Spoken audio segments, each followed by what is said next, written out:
Hey, what's going on, everybody? Welcome into the Take the North podcast, along with Dan Wiederer. I am Mark Grote, and this show originating from Halas Hall. We are finally back at Halas Hall after the bye week. Everybody getting regenerated and rested up and ready to go because Wiederer, this is a big week for the Bears, obviously, going up against the Washington Commanders on the road with a 4-2 record as just another tune-up before things really get real in the division.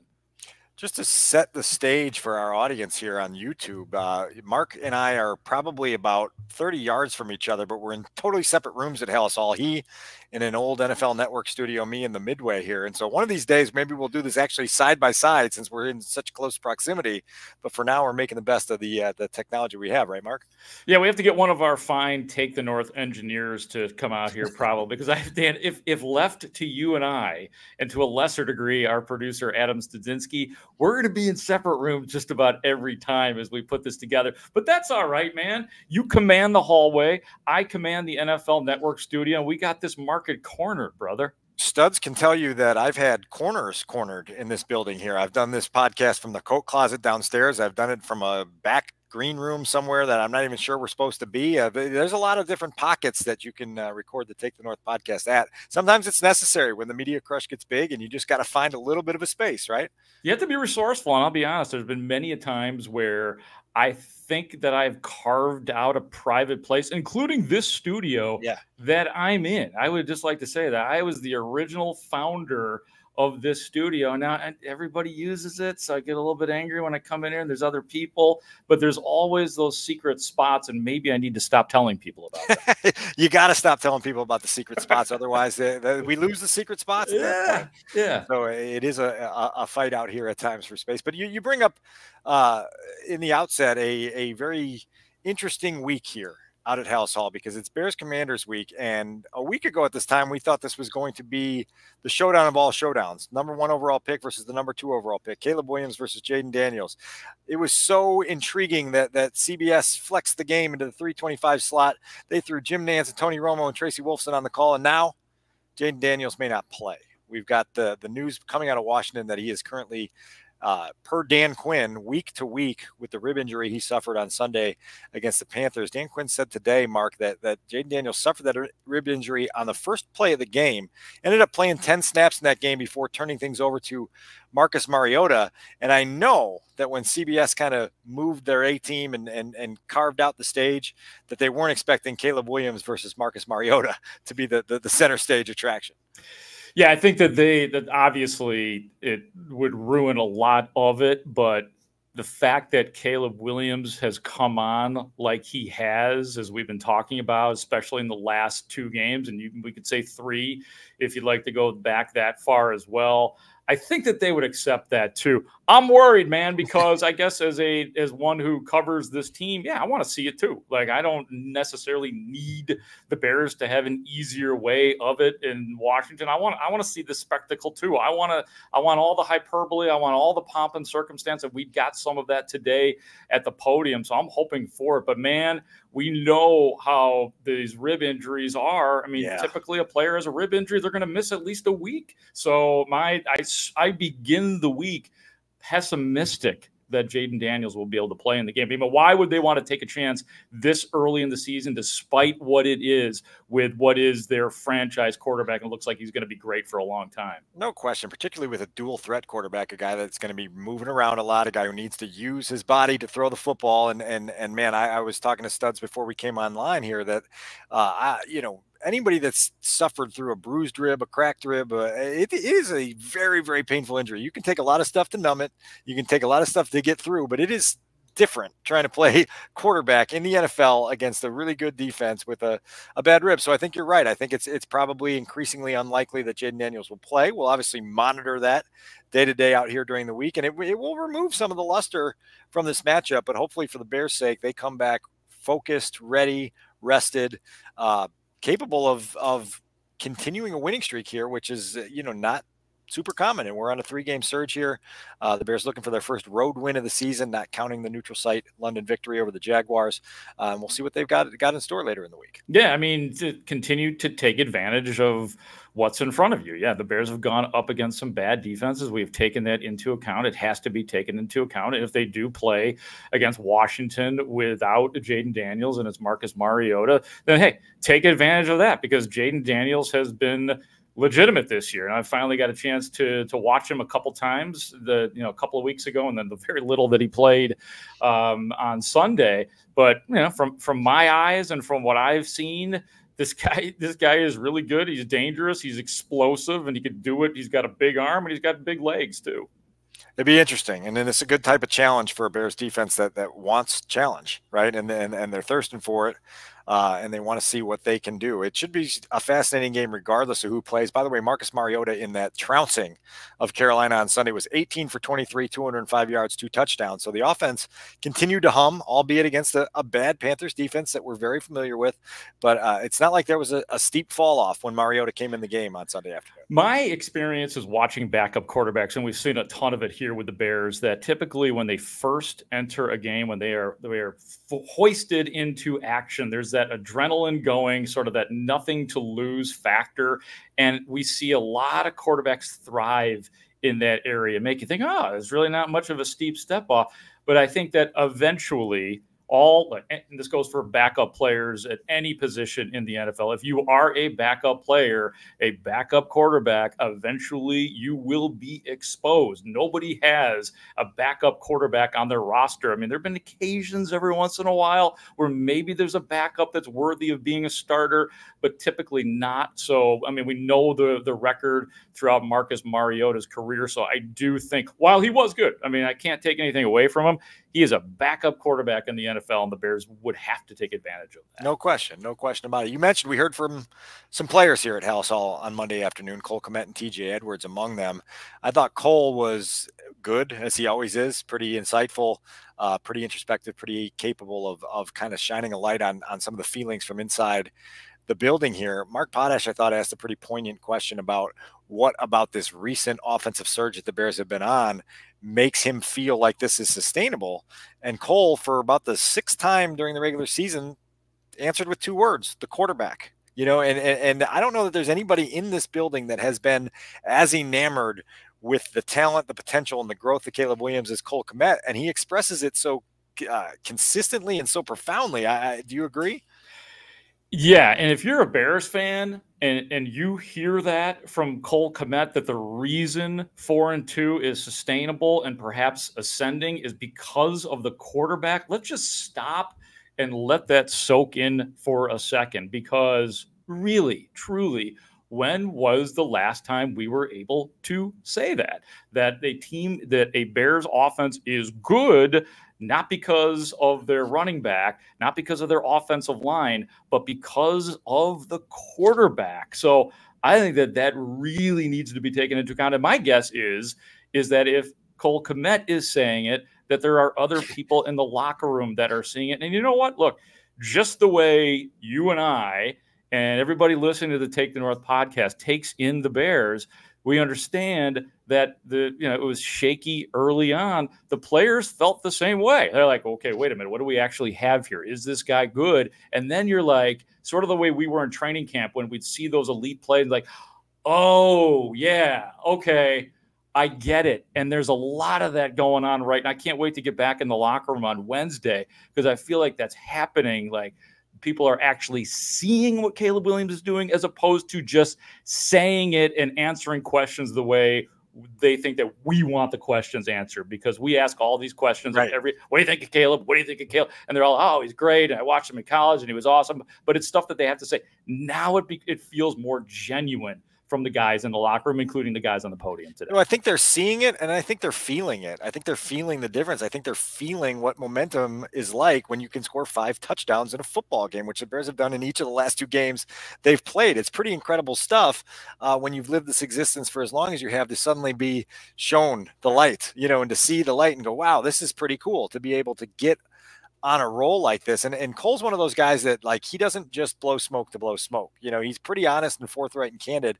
And I've been tickled with how enamored he's been with Caleb, because, as you mentioned, it is genuine, and he does know the quarterback history, not only as a Bears fan through his entire boyhood, but having been here now for 5 seasons and having played with Mitch and Nick and Andy and Justin and, you know, all the guys he's been forced to catch passes from during his career, he knows it. And he has genuine conviction and genuine belief that the Bears have finally solved this riddle at the most important position in the sport. And for me, Mark, as somebody that's out here reporting it, it validates some of the things that I see, you know, and feel. And you go, okay, well, if Cole's feeling the same way, then there must be something here. If, you know, Keenan's feeling this way, and if DJ's feeling this way, and if Matt and Shane are feeling this way, all of a sudden you get this swell of belief, and you understand why this organization as a whole is very confident and very optimistic about where not only this season can head, but the next 5 to 10 years can head. Yeah, even when it felt like when Justin Fields, it was a 2022 when he had the outstanding running year, 4-game stretch, where it felt like, okay, maybe there's something here. But obviously in the next year, there's a lot of us who, I still had one final glimpse or feeling of optimism for Justin Fields. If you can put together a passing game somewhat comparable to the domination that Justin Fields did with his legs, then you've got something. But it was just so filled with that caveat, and ultimately it wasn't sustainable for Justin Fields, nor was it even with there was some good glimpses from Mitch Trubisky. Obviously, the Tampa Bay game had some nice games against Detroit. You could even say, if you wanted to really zero in on the final quarter of the Philadelphia game before they ended up losing that playoff game, there were moments where you're like, okay, maybe Mitch Trubisky has got it, but there was always way too many questions with those quarterbacks, even going back to Jay Cutler. And I'm going to get crazy here because he's played 6 games, but the trajectory that he seems on, and the word that we'll continue to use until we stop using it, is the legitimacy with which the Bears offense is playing and with the way that Caleb Williams is playing so far. So, yeah, man, just hearing it from players to confirm and you and I were on the same page with a lot of the stuff with Justin Fields towards the end, and of course, putting our reputations on the line for Caleb Williams.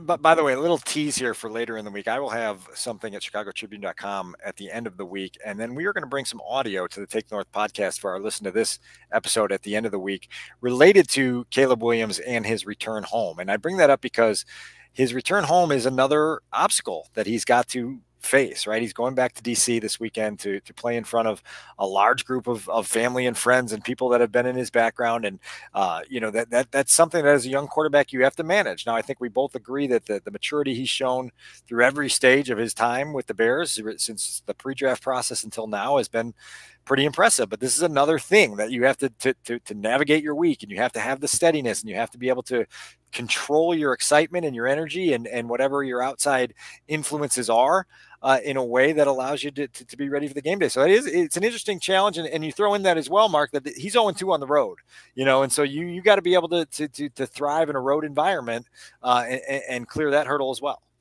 We'll find out when we talk to Caleb Williams on Wednesday, but I'm thinking and actually hoping that he doesn't downplay this, that he doesn't say it's just another game and, hey, we're worried about us. And knowing his personality and just getting to know him from his stuff on the podium and occasional conversations in the locker room, he seems like the type of guy who will embrace this and say, yeah, man, it is awesome that this game got flexed to 3:00. It is awesome that it's the first overall pick against the second overall pick.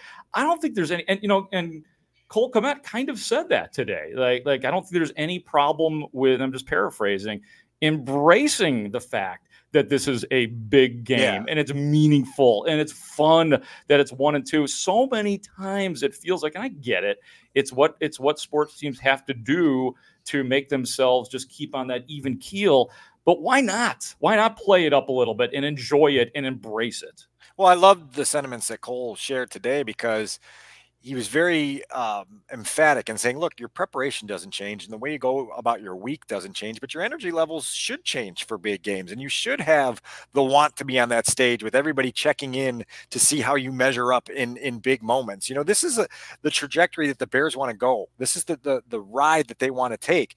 And when you are a young ascending team trying to get comfortable in these moments, you want to experience these moments. Now, look, there's guys on this football team that have been there.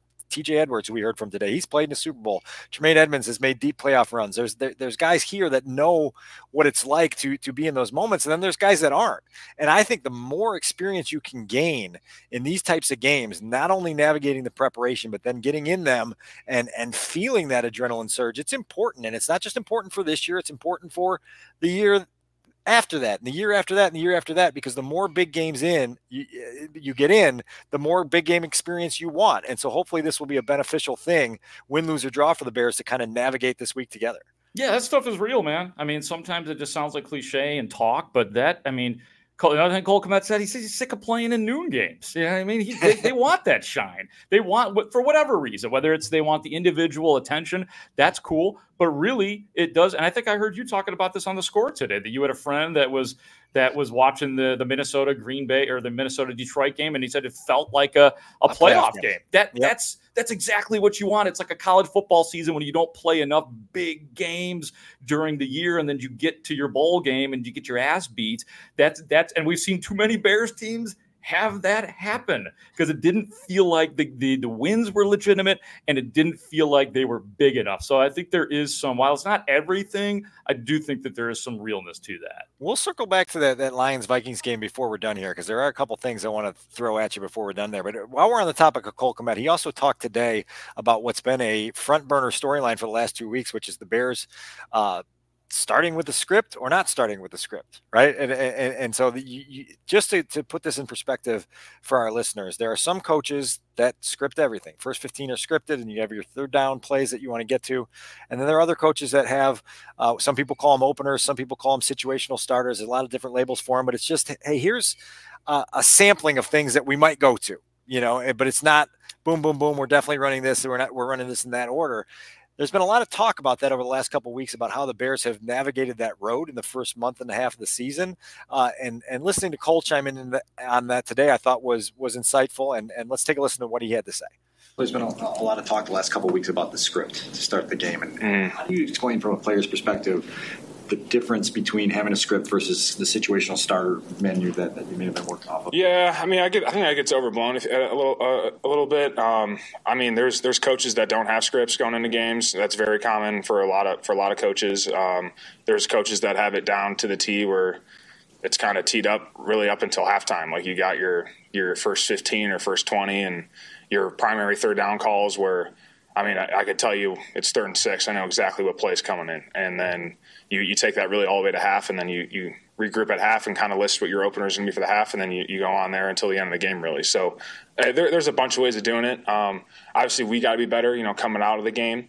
And I think as players, we got to execute better because there's plays that are there for us to hit early on. And I think the quicker that we can get in our mojo, I think we've seen that once we get going and we get that first down and that first chunk gain, we really start rolling as an offense. So we just need to get to that sooner. And especially with the teams coming up that we're playing, that's going to be really important for us to be doing that early and often, just to give our defense rest early in the game and for us to get ahead early and just provide a little bit more of a cushion. Do you have a sense of it being a little bit overblown on the scripted plays? Have you ever had a situation since you've been here where it was not scripted, the first 15 plays? Oh, yeah. No, I've had plenty of times. Yeah. And, I mean, there's situations coming in the game where, I mean, if you're backed up, start of the game, like, you can throw that first 15 out the window. Like, that's not – it's, you're not running the play you really wanted to on that first play of the game if you're at the 3-yard line. Like, that just happens. Or I've had times where you get a turnover and you're in the red zone. You're not going to run that normal first play. You're not going to your red zone script. So there's plenty of times that happens. I think,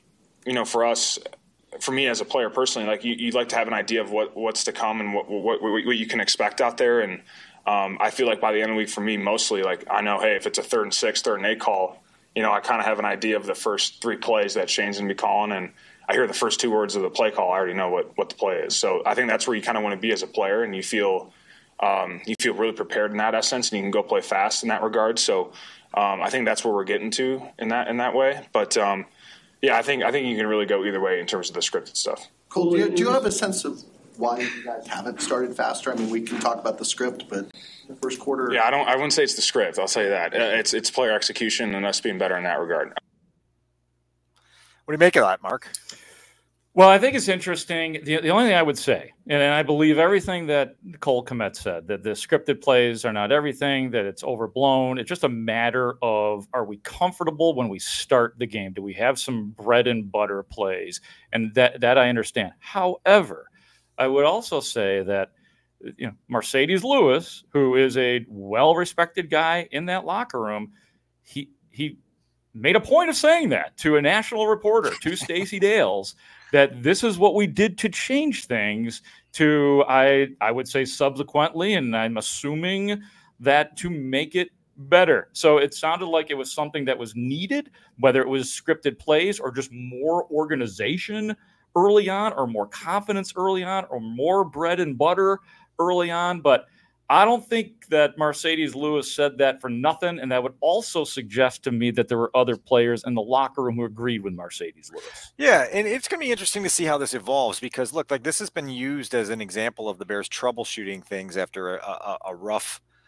early stretch of September with their offensive production. But the other part of this is what Cole said there in terms of their inability to start fast in games. The Bears have not scored first in any of their first 6 games yet.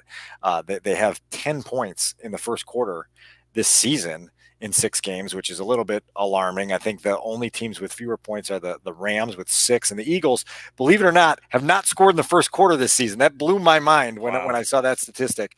But they have to get off on a better footing. It looked like, as impressive as that Jaguars win was, and as high powered as the offense got, the first quarter was a disaster. 2 3-and-outs and a fastball thrown into the face mask of an offensive lineman, which we detailed last week. And so man, like, add a fast start to what they've been doing in the second, third, and fourth quarter. And now all of a sudden you got the license to dream as big as you want to dream. Yeah, and those are things that you will pay for against better teams. You can get away with, if you're Caleb Williams, a bad pass to DJ Moore, which should have been sick. You can get away with throwing the ball into Matt Pryor's face mask and all of those kinds of things. But, we talk so much about you got to play. You will not get away with it against the better teams, or at least you'll be more sorry about it at the end of the game. So for sure, it is frustrating.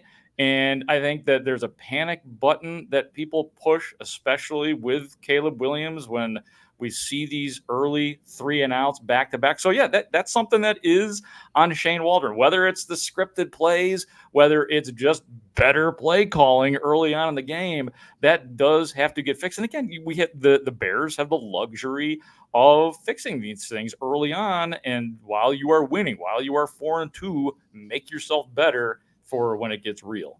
No question about it. A couple personnel things I wanted to get to with you. We'll start with the injuries, because obviously I think our eyes will be on that injury report come Wednesday afternoon, and obviously on the practice field when the Bears get back out there on Wednesday. The defensive backfield, we're still kind of waiting for full clearance on Jaquan Brisker, who remains in the protocol, but it sounded today from Matt Eberflus that they were optimistic that he would get that clearance by Wednesday's practice, and it was a little bit more iffy with Kyler Gordon and Tyreek Stevenson, although I have to say that Matt's tone was decidedly positive on Monday when talking about Stevenson's calf injury and his ability to even get on the field for walkthrough on Monday, which gives you a sense that maybe that would be in a good position for him to make his return this week against Commanders. Yeah, I was a little surprised to hear that both Scott Daly and Tyreek Stevenson, where the Bears did do a very light walkthrough on Monday, right? As I was walking into Halas Hall, and as you were, you could see them practicing. We can't give you any kind of specifics, nor do I have any from the actual practice, but those guys were out there, so I think that portends well for them. Kyler Gordon, a little bit more ambiguous. I jotted this down. Working through a hammy. I mean, that after Eberflus was more positive about the previous 2 guys, Daly and Stevenson. Right now, if I'm calling it early in the week, I am pessimistic about Kyler Gordon returning, but I like Daly and Stevenson coming back. And then I'm not sure about Brisker. He said, Eberflus says he has a couple more steps to go in protocol. I don't know what I'd need to know exactly what those steps are, what steps he has passed, and considering his history with concussions, I do wonder if there will be an an abundance of caution with Brisker. So I'm a little bit iffy right now on Brisker, just from what I heard from Matt Eberflus today. Wednesday will be really interesting to monitor that and see if he does get the green light to at least be limited and get back on the practice field and be in that setting. Obviously, the Bears would love to have him back, but as we documented last week, Elijah Hicks stepped in well without Brisker on the field. The other personnel thing I wanted to ask you about, because you asked Matt about it, was the status of Nate Davis, whose name is being floated. It's on a hook. It's got a shiny reel attached to it as the trade deadline nears here before the end of the month. And there was I believe it was Ian Rappaport on NFL Network over the weekend who said that the names Khalil Herbert and Nate Davis have been drawing interest as the Bears look at possible trade options before the end of the month. That, to me, Mark, felt like a front office here at Halas Hall trying to put out a help wanted ad and saying, hey, this is available here on our version of Craigslist. If you want a backup benched guard, he's here and you can make your calls. We'll take your best offer. And then Khalil Herbert's a whole different story, because I sure, you entertain trade calls and you explore every possibility. I'm just not sure how many teams that are in contention are out there right now seeking a running back and willing to give up great draft capital to get a guy. So it'll be interesting to see, but that felt more to me like hey, these guys aren't doing much for us right now. Anybody want them? Totally. I'm sure that is the case. And I don't blame the Bears if that is the case. And for everybody listening, Matt Eberflus's answer was the old, hey, I'm not going to name names, but it's that time of the year. Guys are getting traded. So that was Matt Eberflus's way of, in my opinion, saying, yeah, Mark, he is on the trading block, but I can't say that right now. So for the record, Flus did not say anything about it, a denial. But again, there's no way, Dan, that Nate Davis, I'll just make a prediction, he's not going to be on this roster in a month. I mean, I would be surprised if he's here in the next 2 weeks. They're done with Nate Davis. Even he's the backup to the backup at this point. So are they going to get trade value for him? I'd be shocked about that. Same deal with Khalil Herbert, just because of the nature of his position and the fact that the Bears have essentially given up on Khalil Herbert as a runner. So in terms of trade, hey, that'd be awesome if the Bears could get value for him, but I'd be very surprised if Nate Davis is here in the next few weeks. Yeah, and the Bears will have to reshuffle their offensive line when Ryan Bates comes back off injured reserve, and they're going to have to make some room, and they've gotten some life out of both Matt Pryor and to some extent Bill Murray a couple weeks ago. Do you think Nate Davis is going to be here? You think he's still going to be around? You think he lasts on this roster? I think he's fallen out of favor here for certain, and they've just got to figure out what makes the most sense for all parties, right? To make it clean. But I don't see him being a part of this for the long haul. No. Yeah, and the Ryan Bates thing is fascinating too. I cannot see a scenario where he is not put back in once he is healthy, regardless of what Matt Pryor has done on this line, and he's been fine. But I think that's an easy fix for me. You slide him back in at right guard. You got Tevin Jenkins on the left side, and I would stick with, unless Caleb Williams, if they huddle up with Caleb Williams and say, hey, you're not comfortable with Coleman Shelton, okay, we'll try Ryan Bates. I don't think you just throw Ryan Bates in at a center position. I think you have to, for better or for worse. Some fans might think. I think you stick with Coleman Shelton. Yeah, and listen, the point totals have been going up, and so you don't want to mess around too much when you've got a good thing going. Truth. We'll see which direction they go. You mentioned Scott Daly a minute ago. Really interesting they obviously signed Jake McQuaid to the practice squad last week. You love Jake McQuaid, don't you? Well, I do. I do. I love long snappers. By the way, Cole Kmet was very funny today when talking about how many long snappers are angry at him for getting special teams player of the week, for being able to snap the ball 5 times without a major blunder, and then the 6th time he got a field goal blocked. But he said there's 2 in my own locker room that were a little bit upset at me for getting the honor as special teams player of the week. But I bring that up because if Scott Daly is limited in any way, you've got decisions to make at the end of the week. If this knee injury is problematic, you can't go into the game with Scott Daly just kind of like 60% okay. As much faith as you have in the reigning NFC Special Teams Player of the Week, Cole Kmet, there comes a point where you say, well, man, like if Scott can't finish this game, then we've got to activate Jake McQuaid for this game and take our chances with the operation that way. I know it's a small thing, but certainly worth keeping an eye on as the week goes. And the funny part, too, about Cole Kmet is he today actually did film review of his long snapping, which was hilarious. And apparently he graded out decently. I mean, there was definitely some imperfection. And I'll just cap it off by saying this. It was fun. It was great. The Bears got away with it. I don't want to ever see Cole Kmet long snapping again. Cole agrees with you. He doesn't want to see it either. Yeah, he don't want any part of it either. Exactly. He wants to do it on Thursdays. He's going to do it a few times in practice just to be ready in case. But no, I think he's done with that as well. All right, before we get out of here, I had the opportunity on Sunday to watch football like the rest of the world watches football. Lions-Vikings at noon on Sunday. Man, was that a big-time football game in a big-time atmosphere. A little shout-out to Aaron Pierce. He's the head coach of the 6th grade flag football team that I'm the assistant for. We're 6-0, by the way. He's the one that drove up to Minneapolis with his boys. He's a big, diehard Detroit Lions fan. They go to a different stadium every year. They chose Minnesota this year, and he was texting me from that game saying, this place is so cool, and this atmosphere is alive, and you can understand why. That game goes right down to the wire. The Lions bounce back after a rough start. They get rolling. They take a commanding lead. Then they give it up. Then they come back. Then they lead a field goal drive to take the lead. And then they got to survive late in the game. And it was just a big-time football game in a division that, Mark, seems like it's setting up for a whole bunch of big-time football games as we come down the stretch. I mean, yeah, we've all been pumping up the NFC North, and then there it was yesterday. It's like, the Bears are going to get into this as well, but I thought early on, okay, Detroit has met their match. Maybe Minnesota's for real because they were dominating that thing early on, but that game was a blast to watch from beginning to end. Yeah. Like Adam Amin and Greg Olson were awesome in that game. You talk about right. I mean, everybody was right. Like the players rose to the occasion, the fans rose to the occasion, and the announcers rose to the occasion. That game was a blast. I couldn't take my eyes off it. I was trying to get things done around my house and do other things and maybe even exit my place. I couldn't because it was so. Even though I had it going on my DVR, I was like, I can't stop watching this game.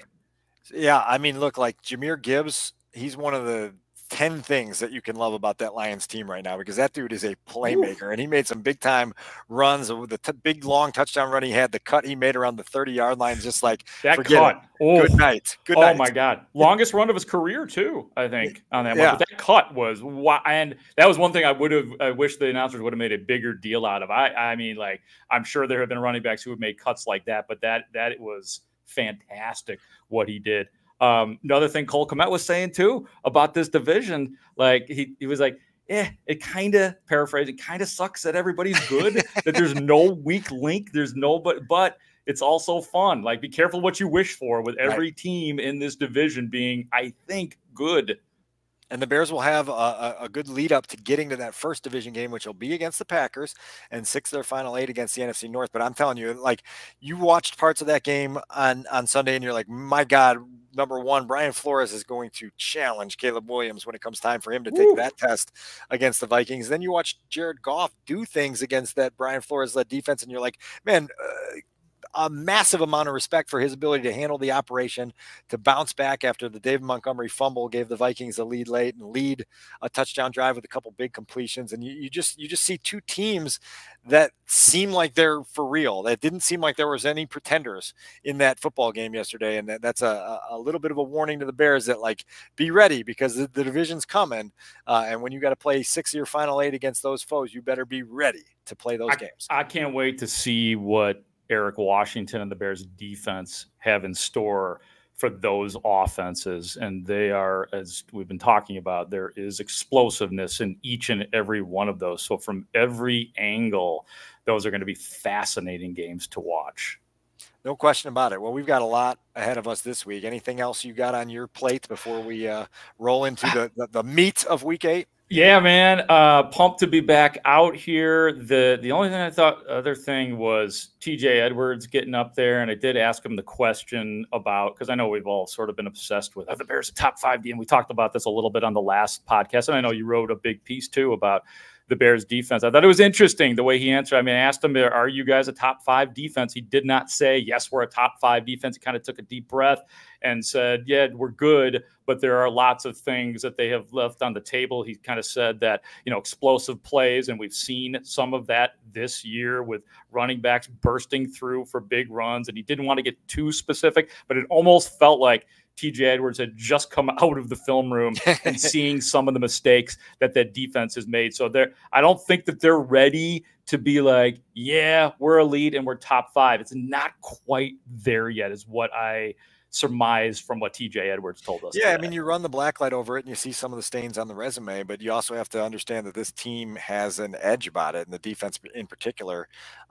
knows that to be elite in this league, you have to bring it every single week, and you have to have no lapses, and you have to have no weaknesses, and very few areas where you get caught. And so, look, like statistically, in all the major categories, the Bears are top 10. They certainly look like they're capable of handling everybody on their schedule. We've got this well-documented streak now of games in which they've held their opponent to 21 or fewer, so they are for real. But what I like about this group is they are not complacent, they are not satisfied, and they do have that edge to keep pushing that bar a little higher. Yeah, that seems to be especially on the defensive side of the ball, with Jalen Johnson constantly saying that they're not good enough. And times that we've talked to him around his locker and, giving us specifics on things that aren't right yet. So man, this locker room is different than any locker room that I've covered since 2018 in terms of knowing that they should win, knowing that they're talented. And that's another thing that came out today. I don't remember who it was that said it. I think it was Cole Kmet again. Cole Kmet really shined today. Cole Kmet saying that there's actually enough talent on this team to cover up mistakes, that you can't continue to do that and let that be your fail safe. But again, how long has it been since we'd have been able to say that you have enough guys that you're going to have a bad start like the offense did, and then you're going to make up for it late in the game. Don't take advantage of that, but that's a pretty handy thing to have. Talent. It's nice to be good, right? Because you can rescue yourself from some really tough places, and it'll be interesting to see how they go. The other thing this week, we'll get to this later in the week, Montez Sweat going back to Washington. I'm sure you will have a very audio-filled compilation of Montez's thoughts on that's Montez. We call it Wiederer. We call it I have to think of the name of the show here, the Spiegel and Holmes show. We call it That's Montez, most Thursdays on The Score at 5:00. So absolutely. And hey, wasn't DJ Moore who had that massive game? Huge game. The 200-yard game last year. So he may be licking his, this maybe the story should be about DJ Moore this week, man, and licking his chops going back to DC. A lot of storylines, and we will definitely keep you in the loop on the Jayden Daniels injury and what that means for Caleb versus Jayden, or if it's going to be Caleb versus Marcus. I still got my plane ticket and my press pass, and I'll be there regardless. Amen, man. All right, that's Mark Grote. I'm Dan Wiederer. Thank you for joining us on the Take the North podcast. Remember to like, subscribe, tell your friends about the pod. Continue along with us as we head into Week 8. A big week for the Chicago Bears as they try to get to 5-2. High-profile game against the Commanders coming up Sunday. For Adam Studzinski, Mark Grote, I'm Dan Wiederer. Great talk. See you out there.